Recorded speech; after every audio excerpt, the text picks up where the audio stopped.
Like to open this opportunity for the floor to ask some questions. If you like, you can pose a question to the panelists. I think they're quite prepared to offer some answers. Yes. Please. Yes, there's a gentleman just on the second table here. The microphone is running to you from somewhere. There you are. Please. I'm Haiyan Son for solar business. So thank you for sharing the innovative thinking and the practice, the best practice. But I have a question. Why your company is innovative, other company not? Or this nationality more innovative, other nationality less innovative, right? So what is the basic fundamental factor or the features or the mentality of the organization driving the innovation? Right. This is I think this is fundamental. You can show a lot of the best practice. What is the basic to drive this industry or this organization and this nationality to be more innovative? So I think the Asian people more flexible. Easy to find the process to get some innovative way, but how long this innovative way can sustain? Look at the German. German looks like very stubborn, very systematic. Seems like not that innovative, but worldwide the most beautiful or the efficient machine delivered from Germany. So they are also very innovative. So what is the basic? This has really bothered me for a long time. The fundamental innovation characteristic, what is that? Thank you. Many factors sounds like. Mr. Jain? Lack of complacency. Well, it's a challenge actually. Maybe education has something to do with it. In some countries, students are encouraged to find answers for themselves. And sometimes that instill a process of learning in the children. But at the same time, they would have to have a passion for learning. Same thing, you know, if you lack the passion of getting something done better, you know, you will not start to think in a very innovative way. So I think fundamental education has something to do with it, and at the same time, I think some people said it's in the DNA, but I don't think so. I think the upbringing is one thing. The primary education is another thing, and at the same time. One thing that you cannot do is for the primary or fundamental education to stifle innovative ideas. And sometimes some type of teaching.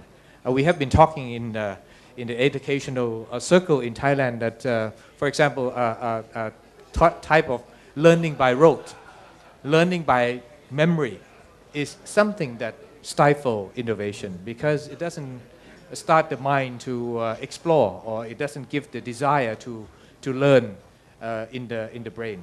So I think it has to many things, but I think one is lack of complacency and also the educational process. Sound like on the long term you need innovative politics somehow, because if you have innovative politicians, many of these things can change. Maybe we can solve the conflict. Yeah. Ms. Gopkan, please. Any views on this? Well, I agree with Kun Jain,นะคะ. But I also do believe that from now on, we need innovation. I don't think ASEAN will survive only by doing what we used to do. I don't think we can. In order for us to move forward, we need to be different. We need to be different. So that is how I think of it. But besides that, I also believe that the way, like what he has said, we need to dream. I use the word dream a lot. Maybe I'm the artistic type of people, but I think people need to have that kind of dream, imagination, and then and love to do that, and it will come. And I hope that that will be the role of not only the school but also the parents. I mean, the people, us. If we want more innovation coming up in this region, if we want the world to become better, we need it is our role to make the people to grow up with heart. Not only in the material side, not only the grade point average, but also the spirit. And I think it's equally important. Mr. Pachit, please, any additional comment? Frankly speaking, it bothers me too. Since I was thank you. Since I was an engineering student, this is also bothering me. Why it's like this? Some other nation is getting better than us. Why Thailand so low in technology? I think it's tooling. It's tooling, a tool. One thing is right. The entrepreneur or the innovator need to be innovative. He need a drive to solve the problem he facing every day. His company facing this problem, he has to find an innovative way, technology to solve. But then that's not enough. The tool, the policy of the country, the support of the country, I think the country you name it, Germany, they have a system like that for a long time. But our Thailand also getting better. I was in this incubation program before. I think this is gonna be a tool to help the Thailand. I think combine both the innovation mind of the innovator plus the tool. Thank you. Thank you. Can I add something? Even in Germany, you know, Albert Einstein used to get very low marks in his study, and to generalize that Germany has a rewarding system for innovation is probably not totally correct. Somehow, I came up with the idea that sometimes people think that the creative juice or innovative ideas are just gift. Someone born with that ability or skill. I found out that that's not entirely true either. Because some people with no prior practice or any training in innovation can be trained to innovate. And they become better and better with each creation, each innovative ideas that they have. So I think one thing that we have to convince the public is that innovation or creative minds is an acquired skill. It's not a gift, it's not something that you were born with. It's something that can be acquired. If that is the norm, the belief of the society, I think we can stir up a number of innovative people, innovative ideas, instead of just follow the leader, follow the usual road of practice. So that is something that I think education can do that.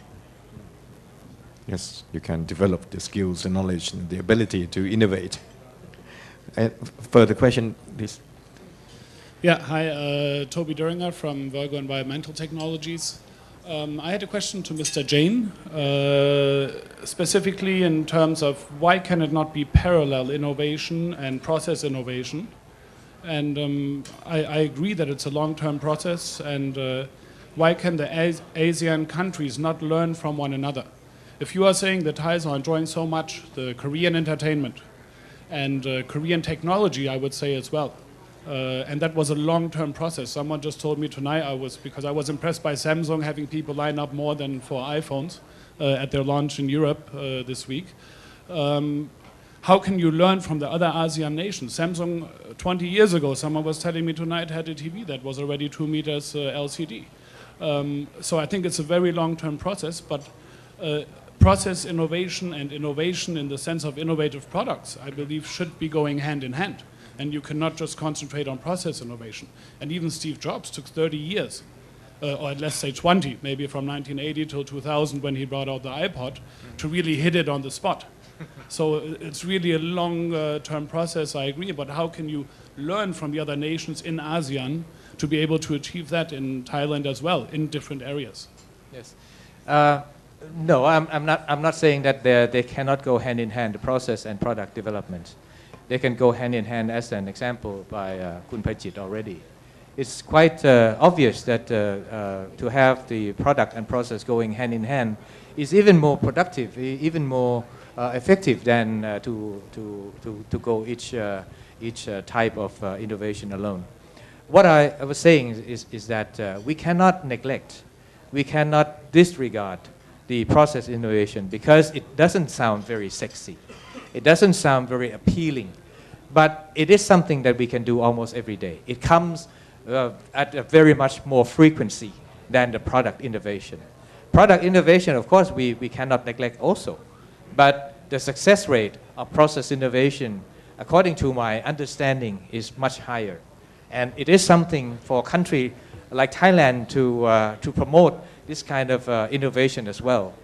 Because it happens every day and it can be appealed, it can be accessed, it can be achieved by almost every level of personnel that we have. So I fully agree with you that we can do product innovation for some industry. For example, for the biochemical or some other that we have a very good knowledge and very good grasp technically, of course. But for some established materials, it's very difficult to come up a totally new material. But the process can be improved on. And we can drive the cost down by such innovation. Now, when you're talking about Samsung, it's very interesting because for Samsung, it proves my point, actually, because they never have any complacency. When they compete, they never have any complacency. They said they would like to be they would like to beat Sony. So until they do so, they are not going to have any complacency. That drives them on and on their innovative path.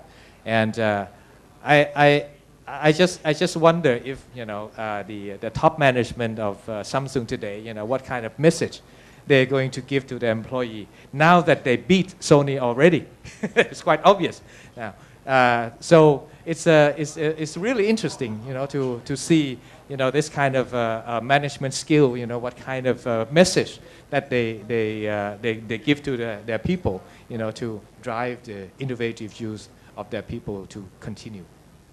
Encouragement and drive all the way.